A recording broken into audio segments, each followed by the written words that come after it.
everyone. As we all know that the COVID crisis has disrupted life all around the world. And currently there is an increase in an on-screen time for everyone. And we are pushed into adopting these long sitting hours in front of the screen. But anyhow, I feel that it is a blessing in disguise for everyone that we have this opportunity of organizing and attending these kind of webinars. I even thank you, Nitish Mehra and his team, for giving me this opportunity to impart such kind of knowledge to others also. And so guys, today our topic is fundamentals of cross-examination. The word cross-examination plays a predominant role in court. The procedure of recording civil and criminal cases is different, as we all know. And the procedure for recording the evidence of witness in chief in respect of civil cases is done away by way of evidence, by way of affidavit. Whereas in criminal cases, the procedure of recording of chief is still followed.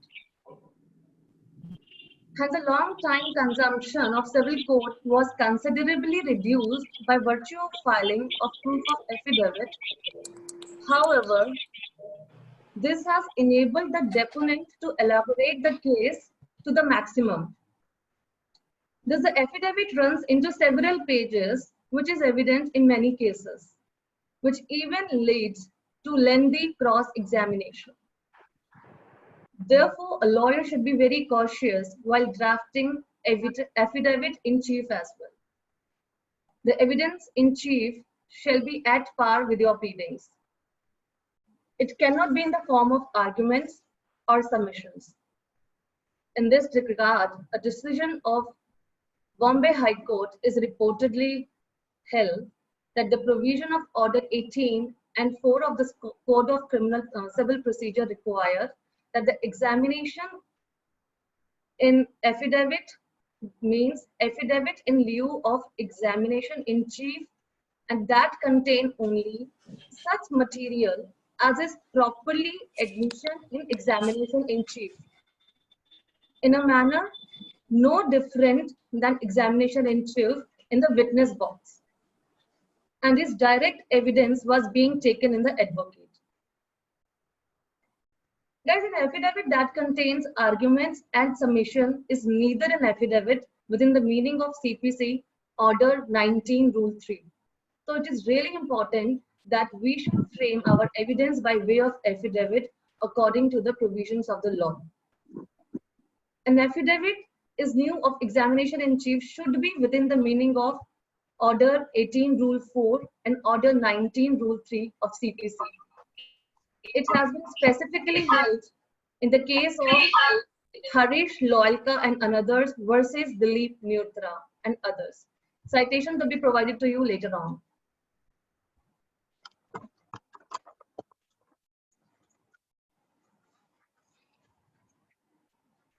Guys, now we should come to the aims of cross-examinations. What are our aims of cross-examinations? First of all, we should understand that in civil cases and as well as in the criminal cases, there are two kinds of witnesses: expert witnesses and non-expert witnesses. Today, we will be dealing only with the non-expert witnesses. What should be the object of cross-examination? Why do we do this? What is the need of cross-examination? It is really important to understand the need of cross-examination in each and every case. So our first and foremost object is to elicit the positive facts which is known to the witness that help your case and damage the opponent's case. For doing this, you need to challenge the accuracy of the testimonies of witnesses. In criminal cases, you need to challenge the accuracy of the chief examination, and in the civil cases, evidence given by way of affidavit. How do we do that, guys? There are three ways. First, observation, memory, and expression. So in the statements, we first observe that who is that person who has given the statement? What was the purpose? Where did he give the statement? When and how he gave that statement? What were the surrounding conditions when he gave those statements? So it is really important. Then when you start preparing the questions for cross-examinations, these things are important. You need to observe these things. Another is there any hearsay evidence involved? How the witness came to know about this incident? Where was he? Through these things, by putting a doubt in the judge's mind, the witness is not the best person to provide evidence. So guys, it is really important that by putting such kind of questions in the testimony of the witness, a lawyer put a doubt in the mind of judge. The second thing is the memory. You need to challenge the witness memory. By the passage of time, by asking questions that when did you see this? It's been how long that you have been not living with the other accused and other parties. So you need to ask questions with respect to his memories. You need to create confusion in the mind of a witness with other similar circumstances by asking questions of in such cases. The third is, guys, reconstruction from other sources like review of documents. Here the question arises that how do we review the documents? In cases of the forged documents, generally documents are very similar. So in examining a disputed document, the term test is not the extent of similarities when compared with the genuine documents as forged documents. Usually the forged documents are the good imitations of genuine documents, but the nature and extent of dissimilarities noticed in the differences which expose the truth character of the document in question tells the accuracy and the genuineness of the documents. So guys, while examining the documents and while examining the questions for the cross-examination, the most important thing is you need to notice the dissimilarities between the documents. It has been held specifically in Ranjappa versus Milakanta Rao, AIR 1962 Mysore cases. Fourth thing that we need to understand while asking the question on the basis based on the memory is the bias. You need to ask those questions which establish the bias, which establish that the witness is biased and witness is giving the testimony showing that the witness is biased. There are many cases, there are plethora of cases and Supreme Court judgments which shows that if the witness is biased, then there is a doubt on the testimony of the witness. Third is the expression. Language permits many expression. The witness is not giving answers to you or answers according to you, which you have for the question which you have framed, then you need to rephrase it again and again. You need to rephrase it. You need to expose the exaggeration done by the witness or undue emphasis which has been done by the witness in his statements which he has given earlier. So guys, these are the first three pillars while drafting the questions for cross-examination. First is observation, memory, and expression. And I have elaborately dealt with all the three pillars, that what are the things which need to be required while drafting those questions. Another important thing that we keep reading in our Evidence Act and other judgments also, that a lawyer needs to ask questions regarding impeaching the credibility of the witness. So how do we do that?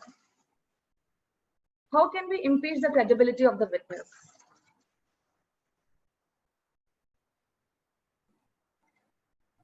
It's really easy, and I have seen that many cases and many illustrations, many examples, lawyer keep telling that you need to impeach the credit of the witness, you need to show, or you need to impart a doubt in the mind of a judge. But how do we do that? So guys, for this, initially, if a witness is telling their story at the trial, you may challenge their memory or credibility. For that, you need to check out the background of the witness, or any other criminal charges, or other any skeletons in the closet. Any other reason to bear a grudge? Potential to benefit from any outcome? Prior testimony in any other case, particularly in corresponding litigation in any other jurisdiction. So through these things, you can actually challenge the credibility of the witness. Another thing comes that how can you use or how can you challenge the credibility of witness? By making use of collateral statement which he has given earlier in the case. So to support the testimony or to dislodge the credibility of a witness, a lawyer can use any kind of other statements for the collateral use of witnesses. Through this, he can even discredit a witness for an adverse party by showing the prior inconsistent statements also. After this, you need to present your theory to the court by putting suggestions. So what is the importance of giving suggestions in the court cases? In civil cases, suggestions are not that important in comparison to the criminal cases. In criminal cases, we build up our case through suggestions only. So guys, in civil cases, there is no need to give suggestions to the witnesses, as the case had already been canvassed in the pleadings. Further, no need in any civil cases to put the case to the witness. You are not supposed to put your case to the witnesses in the civil cases. Whereas in the criminal cases, you have to ask suggestions with respect to your defense. And it has been specifically held in the Sher Mohammed versus Mohan Magotra 202/2013. It has DLT 708, in which court has specifically held that the purpose of cross-examination is to falsify the witness or his credit worthiness. So in civil cases where you have already stated your case in the pleadings, you are not supposed to rephrase it at the time of cross-examination. You are not supposed to give suggestions at the time of cross-examination. Whereas it is very important to give suggestions in the criminal cases, as through suggestions only, you build up your own case in criminal cases.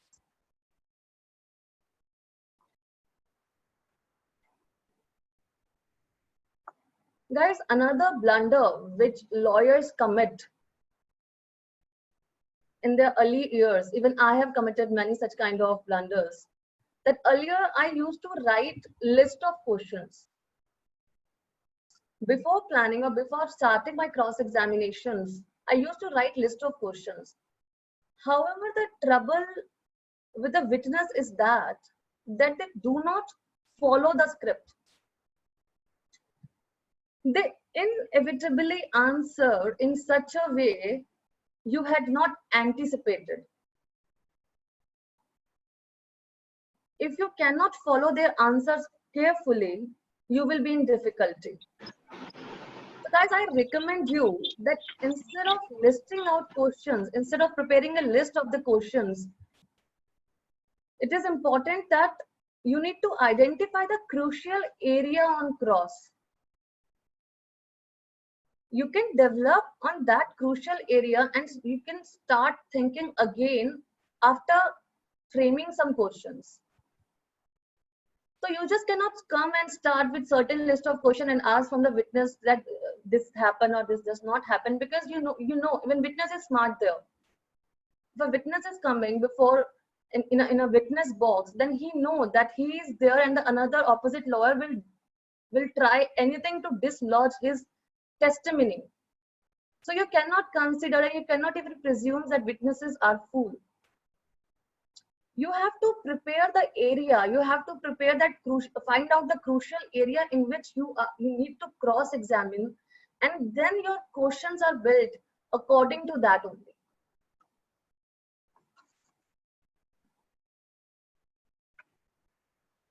Another important thing which lawyers usually do at the time of cross-examination is they try to threaten the witness. In fact, even I have done in my earlier years the same thing.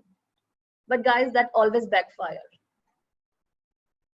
Witness always tend to take the sympathy of judges if you try to harass or threaten the witness. So never do that. There is no hard and fast rule in respect of the mode of putting question to the witness.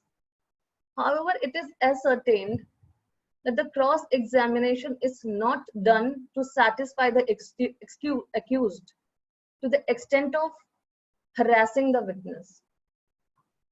You are not supposed to harass the witness. You need to be very empathetic towards him.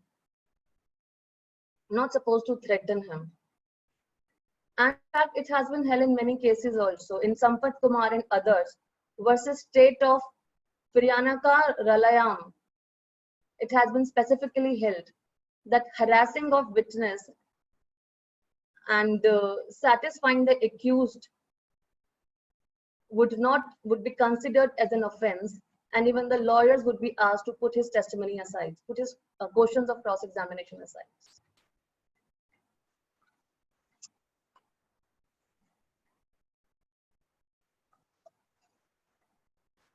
Another important thing, and the foremost and the last important thing, is that you are not supposed to deviate from the scope of defense. The vital aspect of recording evidence is to ensure that the ignorance of law on the part of advocate shall not result in grave injustice to the accused.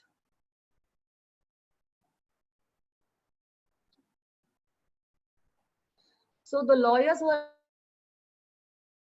is to decide their defense clearly and have to make a homework on the cross-examination. We have seen many times, in fact, we have read many cases also, in which the questions incriminating the accused himself is put to the witnesses. In certain cases, it is seen that the cross-examination questions are framed in such a way that they mutually crush the defense of the accused, leaving a strong presumption against the accused. The questions are put in the way of suggestion to the witnesses. While doing so, the sight of real defense is lost. So guys, it's really important, first of all, that you need to decide your scope of defense, and you need to understand that you're not supposed to deviate from the scope of defense. Admittedly, the suggestive questions would indicate the intention of the accused. The suggestion which we give in the end tells our defense. But merely stating that it was just a suggestion, the accused is giving a picture to the court in respect of defense. It cannot be made whimsically, just like that for no good reason. Hence, one should be very careful while framing his suggestive questions to the witnesses. Ensure that the questions do not pull out the legs of the accused. The suggestive questions should be covering the defense and should, however, around the defense, and it shall emphasize the defense of the accused. Guys, now I'll be giving some instances where an advocate had himself asked such kind of incriminating questions that went against him. The exact deposition is not, I'm not reciprocating the exact deposition here. The substance is put in the question and the answer form for a better understanding of everyone. And I'll be giving some illustrations, guys, where the defense is put in such a form that went against the advocate only and against the accused only. So one illustration is here. It is a case of, in the offense of section 376 IPC, that is a rape case. So guys, I'm just reading out the deposition and the suggestive questions which has been asked by the advocate. I put to you that you never had any acquaintance with the accused, and that your maternal uncle had land dispute with the accused, and that in order to wreak vengeance of the accused, your maternal uncle has instigated you to lodge a false complaint against you, and now then you are hereby before this court deposing false evidence in support of your complaint. Accused would simply deny this question. This question is very incriminating question, and it's crushing the above defense which is put to the witness. You're not asked the question in such a form. The questions need to be very precise and short.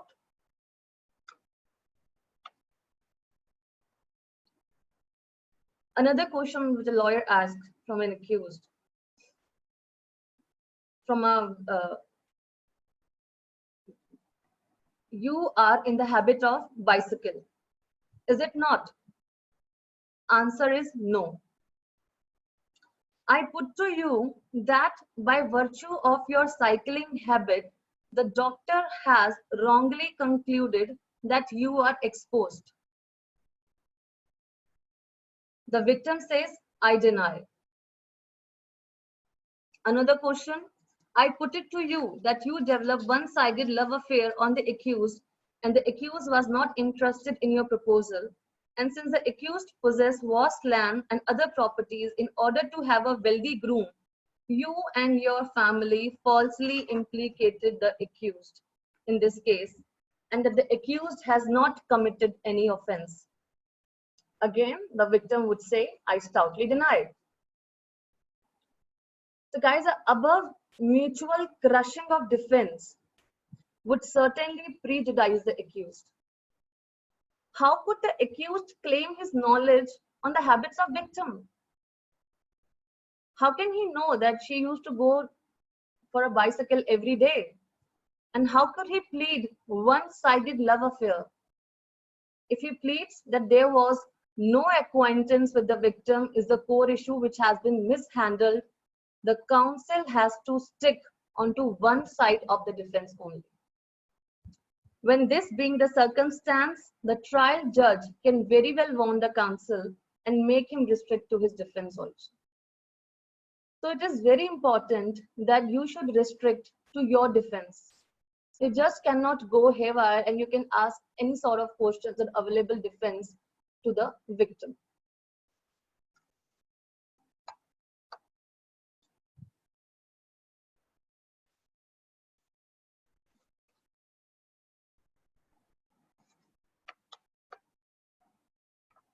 I'm putting another illustration of section 489 IPC in which the same thing has been committed by an accused, by the lawyer of the accused.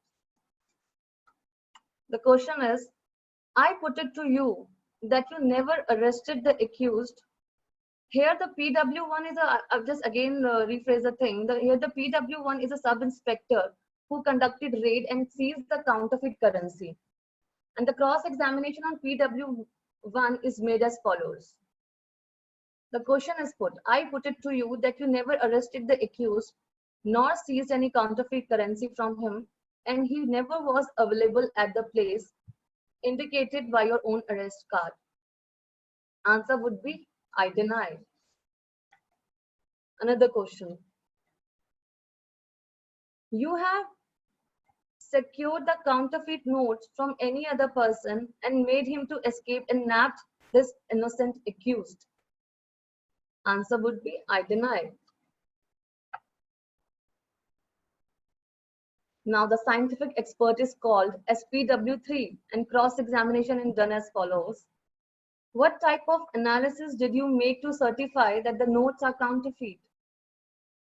The answer would be the thickness of paper, the silver lining between, and the micro engrossing of the Reserve Bank of India differs in the above notes with that of standard guidelines.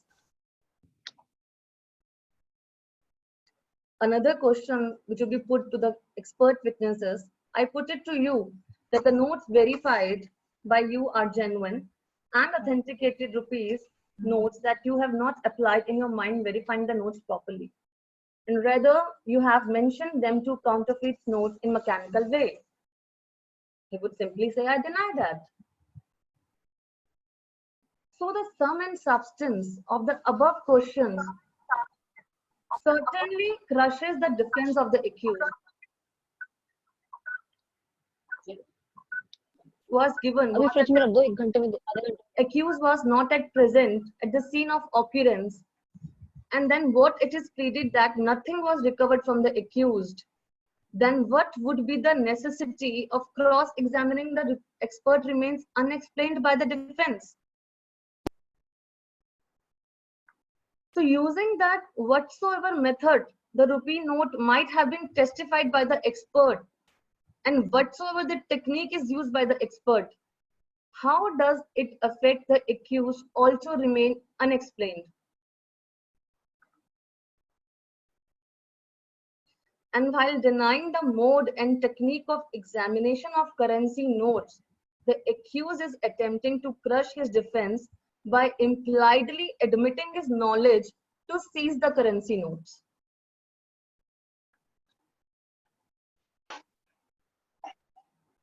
So guys, it is really important that what defense you are putting forward in your case and what are the suggestions you are putting forward in your case.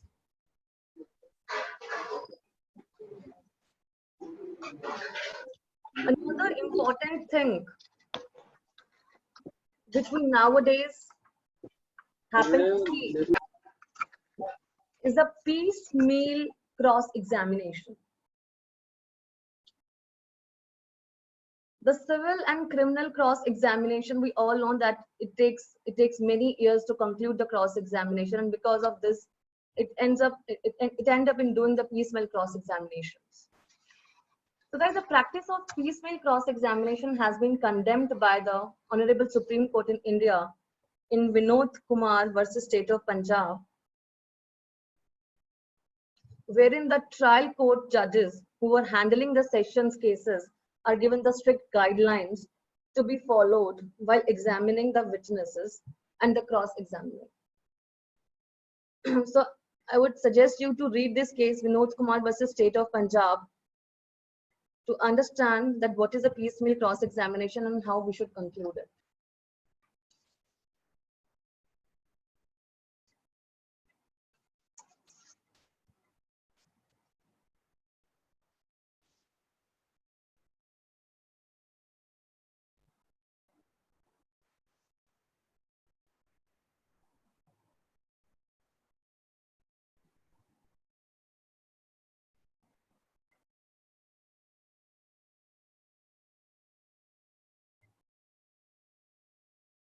Chetna, we cannot hear you. Hello. Yes. Now you're audible. Hello. Now you can start, Chetna. I'm audible? Yeah.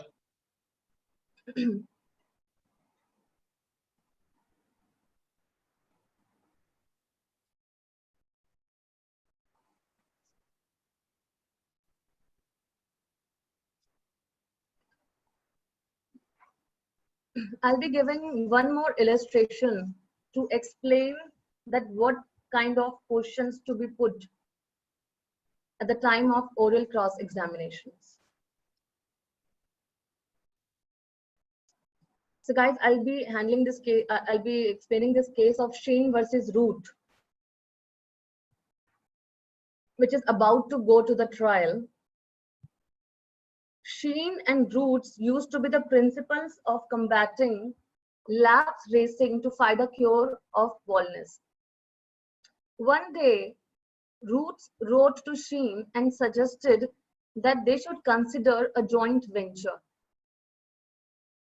Sheen seemed interested, so Roots sent him letter of intent. Roots stated that he first had to conduct due diligence, which would involve exploring the lab result of Sheen to date. Roots said that he was prepared to enter into the confidentiality agreement. He knew that Sheen would want to see Roots' lab results as well. Sheen signed the letter of intent, and to celebrate their possible alliance,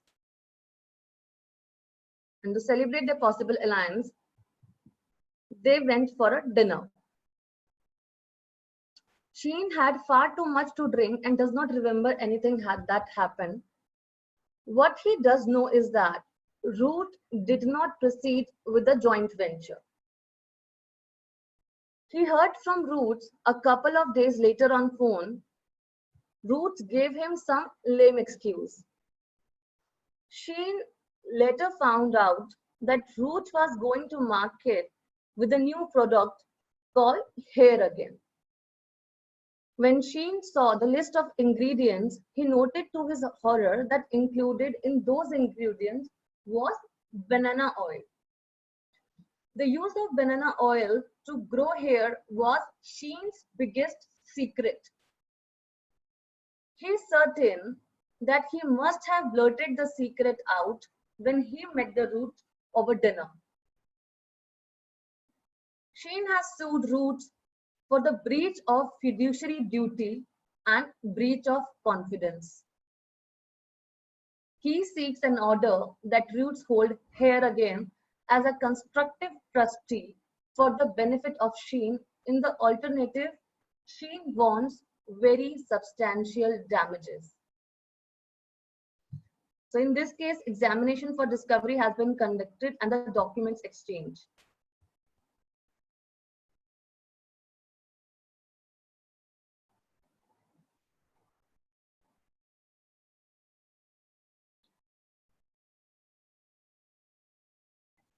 So guys, in this case, we need to plan the cross-examination. So again, we all know that Sheen and Roots case. Roots has stolen the idea of Sheen to make the hair product through banana oil, and Sheen wants damages. So what kind of cross-examination can we plan in this case? So while planning the cross-examination, I've just discussed with you earlier also that you're not supposed to write just list of questions. We all know that the trouble of the witness is that they do not follow the script.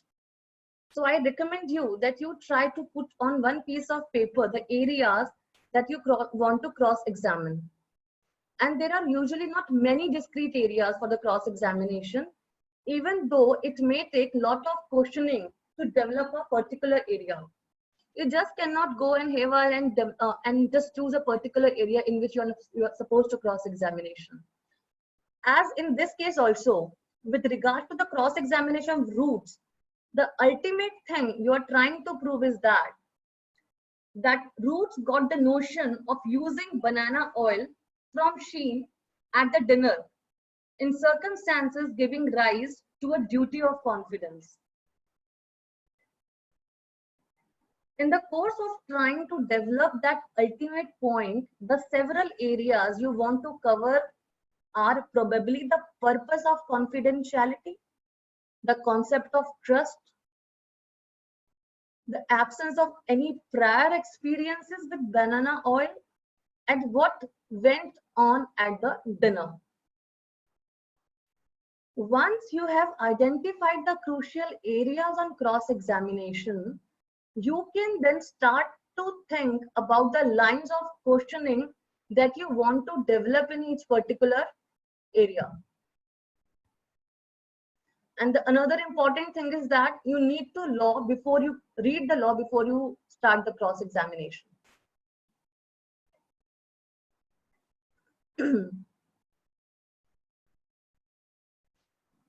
Guys, although the discrete areas of cross examination may be relatively few, I recognize that in the complex cases, as you are preparing for your cross examination, there may be many documents, parts of transcript, and lines of questioning that you will want to use with the witness in any particular area.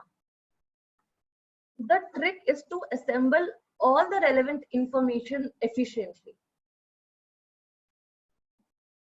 What I have done for many years is simply to stack my notes for lines and questioning, all documents that I want to refer to, and copies of all relevant excerpts from the transcript by defined areas for the cross-examination.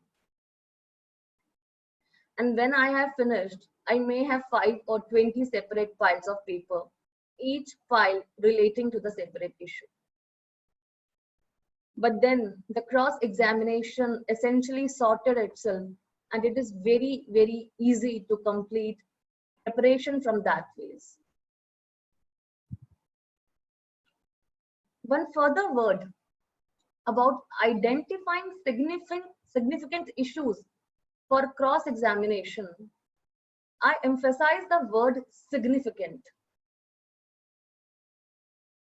If you conduct a cross-examination without a focus on significant issues, almost invariably the cross-examination will be a failure. It will probably be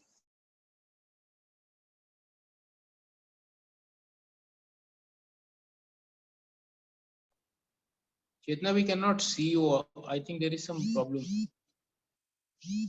Chetna, can you hear us? Chetna, I think there is some technical problem. Your video is paused.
It is requested to all the participants to please wait while we try to connect with the speaker again. Thank you.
Nitesh, am I audible?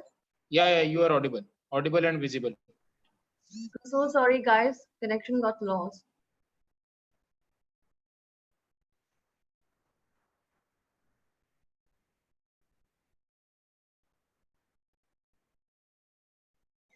So we were discussing about identifying the significant issues for cross-examination.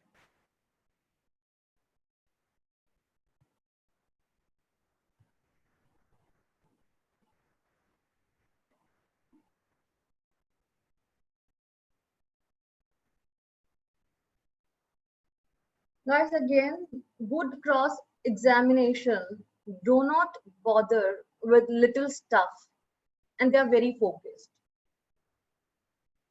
So while asking the questions, you're not supposed to ask the irrelevant questions. You need to focus on the relevant things.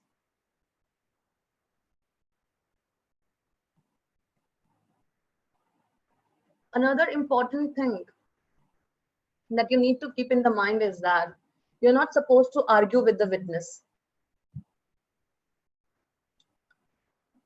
I know what arguing with the witness means, and if you know how to avoid it, you're already are or will be a good cross-examiner.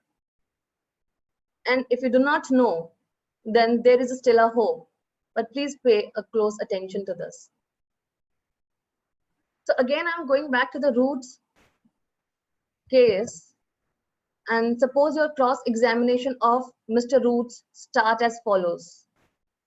I'm discussing about the habit of getting into the arguments with witnesses at the time of cross-examination, which you always should avoid. You're not supposed to bring such kind of arguments at the time of your cross-examination.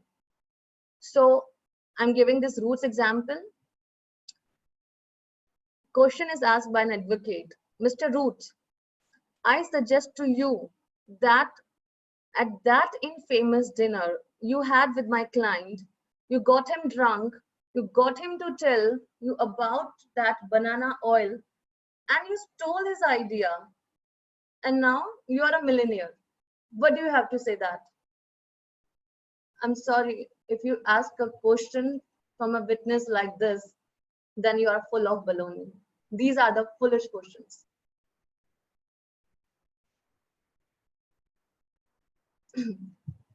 And even in these cases, the witness would give the same kind of answers, that you are full of baloney. Then again, your question would be, well, that's what happened, isn't it? Witness would definitely going to say, no, it is not. Yes, it is. No, it is not. I put it to you that you know darn well that Mr. Sheen did not want to tell you anything about his business. No, I did not. And he did not tell me anything anyway. Yes, he did. No, he did not. This foregoing question, this foregoing is not really a cross-examination at all. It is not deserving of a fee. It is utterly useless for several reasons, guys. So the early confrontation like this simply tells the witness where you are headed, and he will be prepared to do the battle. Hence, the question in form and substance have no control built into them and are far too condensed. Hence, the key to good cross-examination is control through building blocks. So, a metaphor that has been around a long time, at least I have heard that metaphor a lot of time. To summarize the above 3 points is that cross-examiner learn to cut the salami really thin.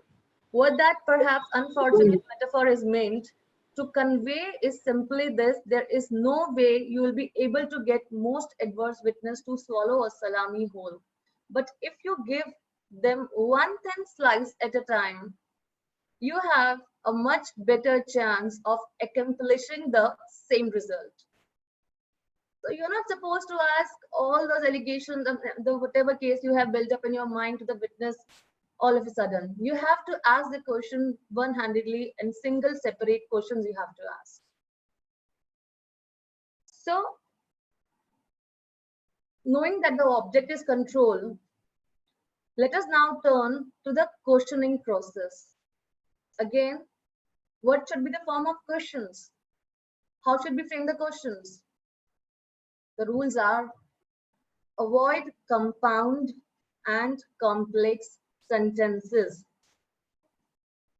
You are not supposed to confuse the witness. Ask one question at one time. The more direct the question, the better it would be. The shorter the question, the better it would be. If there are premises or assumptions or facts that you want to convey in a particular question, learn to segregate those items from the actual question for the witness. Another important thing that we should learn is learn to use precedent or antecedent phrases to control the answer. You're not supposed to give a playground to the witness to play. You need to control the witness. And to control the witness, what you need to phrase your question in such a way that it would give an answer, that the witness would give an answer according to you. So you should start your question like this. Would it be fair to say that you went for a dinner with a purpose? Again, I'm taking the same example of Ruth's case, as they went to the dinner and he got to know about banana oil at that dinner only. So I'm taking the same case only. I'll start my question with this. Would it be fair to say? Question mark. So in this case, a witness would say yes or no. He did not have any chance or scope to elaborate or justify or to explain his answer. Another is, you went to dinner for a purpose, right? Question mark. And this also, you have framed your question like this, that the answer would come with a yes or no. Third is using the word correct. In this way, you are putting a question and you are putting the words in the witness' mouth by asking the questions. However, you are even suggesting him an answer. For example, I'm again going to the Ruth's case. For example, you wanted to know or you wanted to increase the sale of your company, correct? So he would say yes, correct. Or rather, another thing is, isn't that so? We will first pick up the first line of the questioning instead of pouring the whole thing out to him and by alleging him that yes, you did this and you did wrong. You're not supposed to do that initially. Another word is, isn't that so? Fifth is, would you agree that? So you have to use such precedent or antecedent phrases to control the answer. Another important thing which a lawyer is supposed to avoid is, do you recall questions? You're not supposed to ask the witnesses that, do you recall this thing? At least in the first instance, asking an adverse witness whether he recalls something as opposed to whether in fact did something just invites fuzzy recollection and does not confront the witness with his oath. So please avoid, do you recall questions. Similarly, questions that have I suggest or I suggest to you built into them are generally not effective early in a line of questions. Again, we all know that the suggestion is a latter part of questioning, or the suggestions is basically the case of accused. So you're not supposed to ask I suggest question initially from the witnesses. A sentence using I suggest too frequently provokes arguing with the witness. And we need to control ourselves. We should not allow this arguing thing to come in between the cross-examination.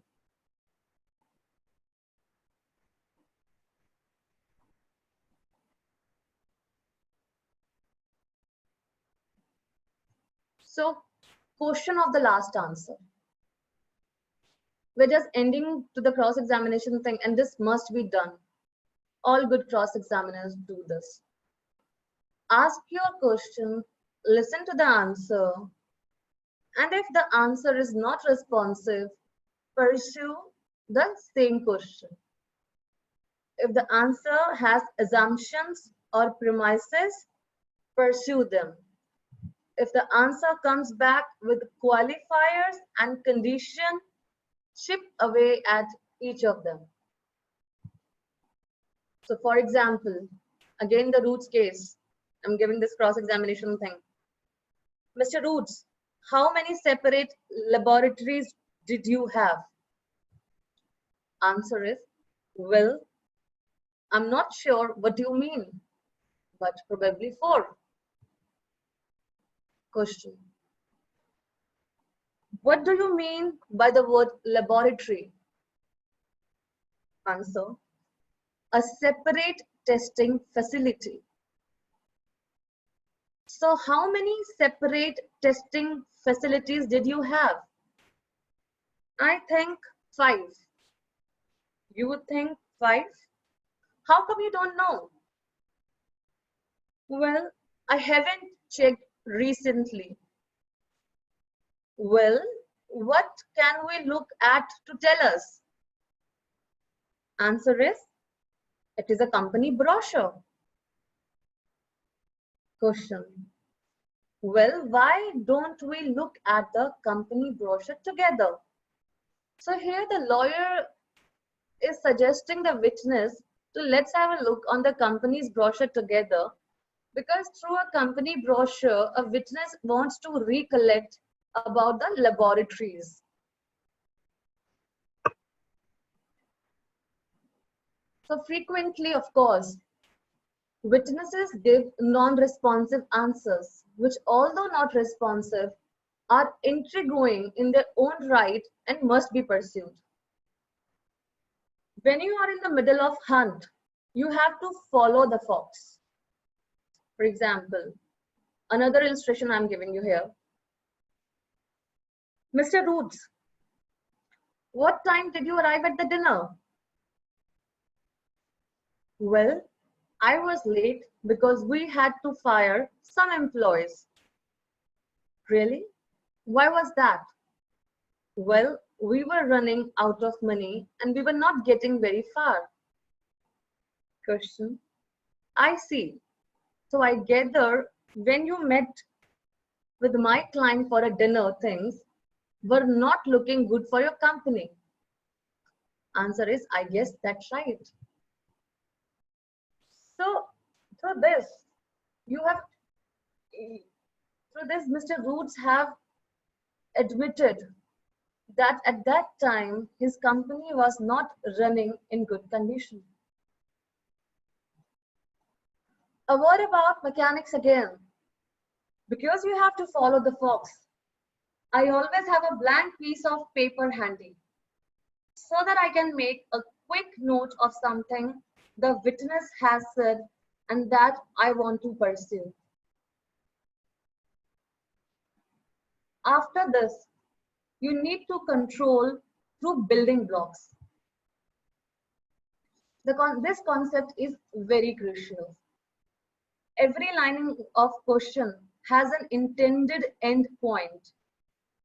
In the case of Mr. Roots as well, we want to get him to admit ultimately that he got the banana oil idea from Mr. Sheen, and secondly, that he did so in the circumstances where there was a duty of confidence. This is really two lines of questioning, and we should break it down and concrete on each in turn. First, a general observation. Every endpoint, big or small, has built into it a factual or logical assumption that constitute building blocks. It is the recognition of these building blocks that leads to successful cross-examination. So, first of all, we need to figure out that how should we build our blocks? How should we build our case?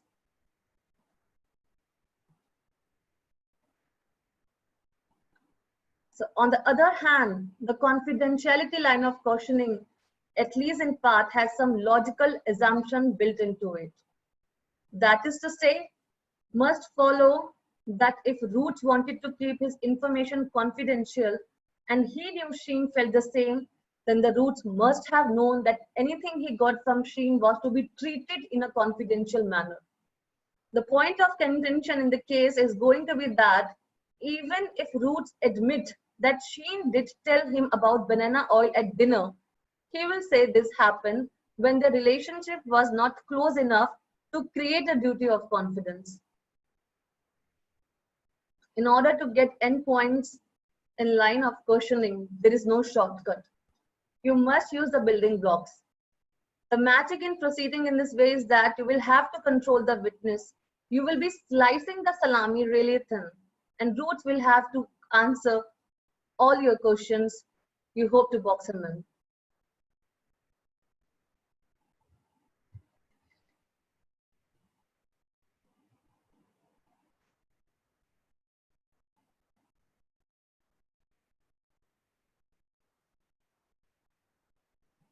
Can Siddhi hear me? Can we start with the questions, Chetna? Yes, sir. एक second, मैं एक बार conclude. I just wanted to give a conclusion to this. Yeah, please.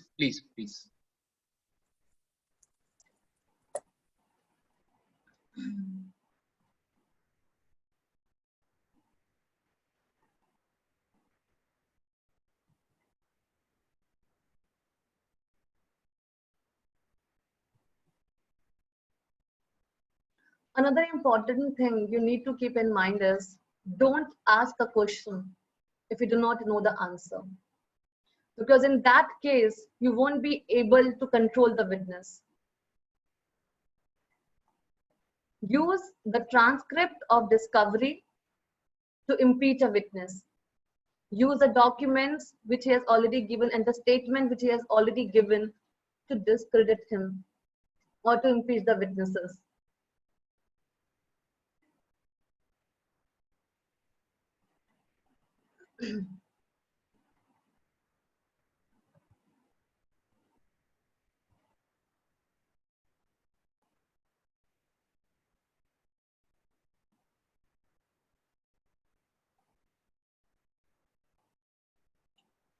So my final admonition to you is to use your good sense. In that regard, I will leave you with an exchange that I'm assured actually and unfortunately took place during a poorly conceived and directionless cross-examination. So always build blocks and make your direction towards building blocks and in your good sense. That is really important. I'll give you a small example of that. It was on the expert witness only. The doctor, before you perform the autopsy, did you check for a pulse? So here I'm just giving you an example of the doctor's testimony in which you are putting a question to the doctor that before you perform the autopsy, did you check for a pulse? Answer would be no. Did you check for the blood pressure? Answer would be no. Did you check for the breathing? No. So then it is possible that the patient was alive when you began the autopsy. Answer would be no. How can you be so sure, doctor? Because his brain was sitting on my desk in a jar. So, but could be the patient still alive? Nevertheless, it is possible that he could have been alive and practicing law somewhere.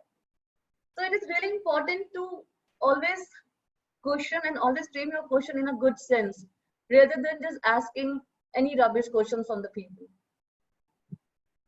I hope some of the foregoing has been of value. Perhaps when you stand up to your next cross examination, you would be able to say, wait a minute, I really know how to do this. Thank you, everyone. I want to conclude my cross examination and the fundamentals of cross examination here only. Here to you, Nitish. Yeah, thank you so much for that. And from here onwards, I give it to Siddhi to ask the questions which has been raised by the viewers, and I request Chetna to answer them, please. Yeah, Thank Siddhi, to you. Very good afternoon, ma'am. I have a couple of questions that have been asked by the people, so I'll just proceed. Yes. The first thing, in civil proceedings, if a party is proceeded ex parte, does the party have the right to cross-examine other party? And Yes. if yes, then what questions may or may not be asked?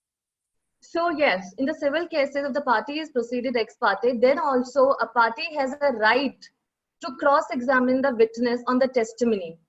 It has already been held in the case of Medulla, where the right of the party to cross-examine the witness is very limited. But his right of cross-examination is not done away because only he is proceeded ex parte. So the case name is Medulla. I will give the proper citation later on. I just cannot memorize the whole thing. Sure, ma'am. We'll post it in the chat box. Ma'am, the second question is from me.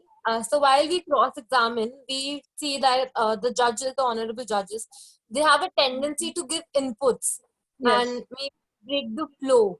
So how do we avoid that and how do we overcome it?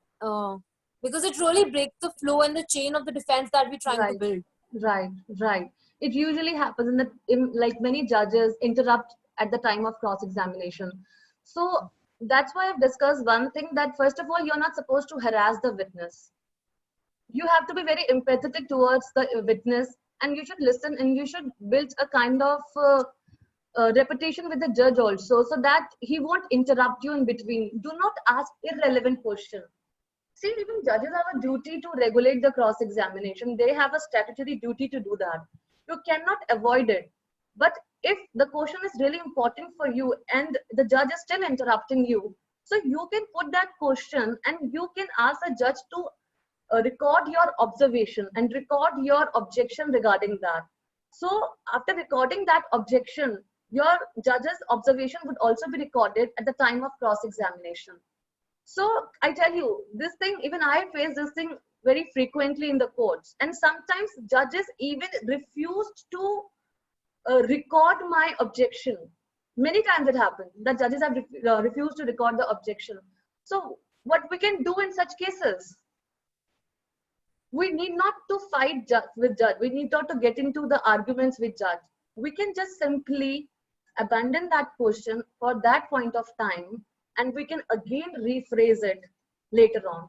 See, it is very important to understand that we have to keep our calm. We just cannot, went away with our emotions and say anything just because our question is not recorded. So it's really important to be calm and patient at the time of doing cross-examination.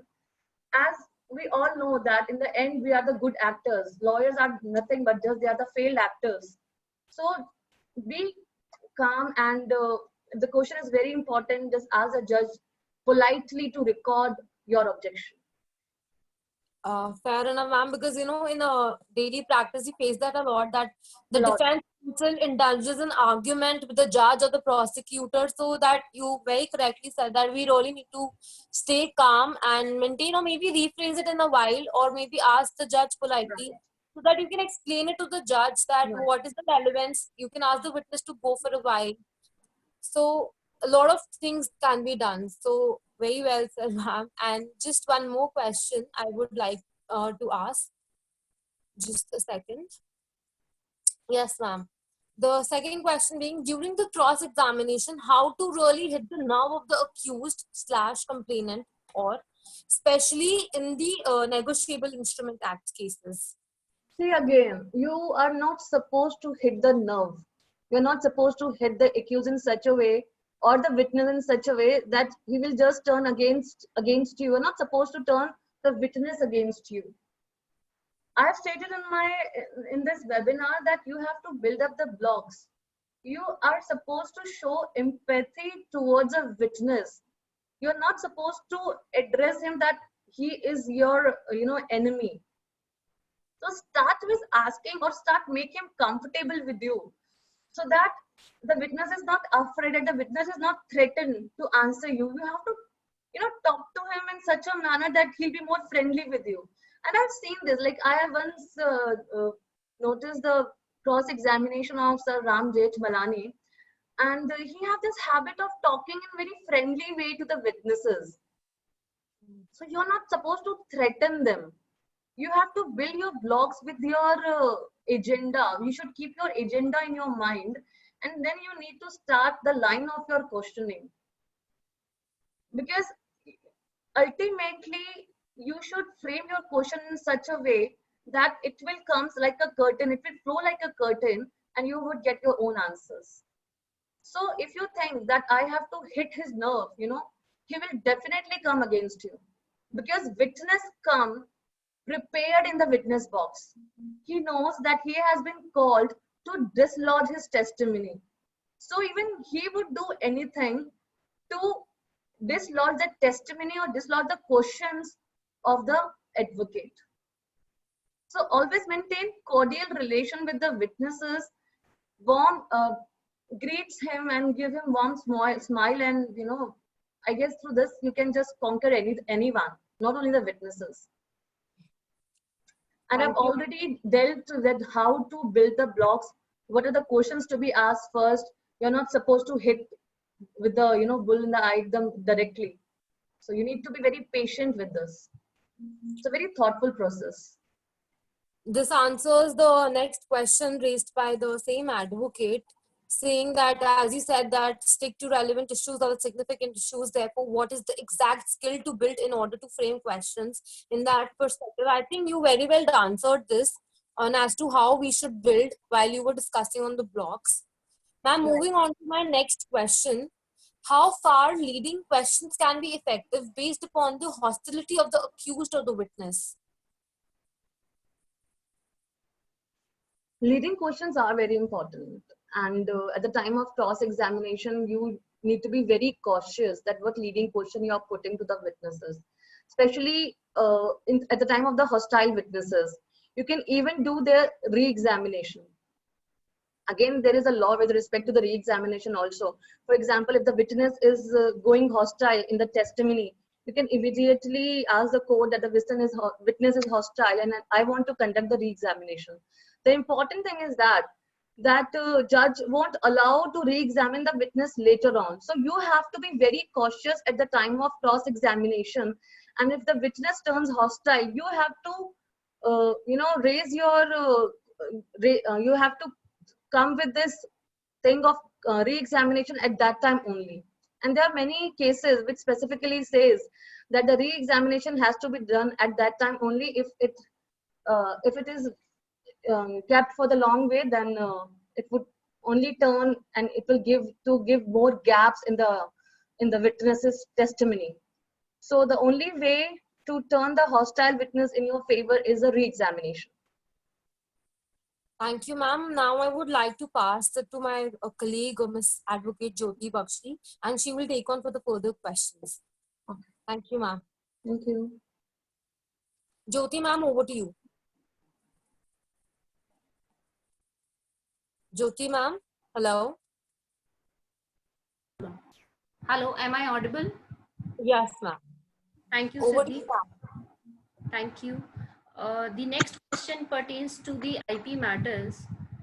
Now, it is asked that, could you please suggest the way to conduct cross-examination in IP matters?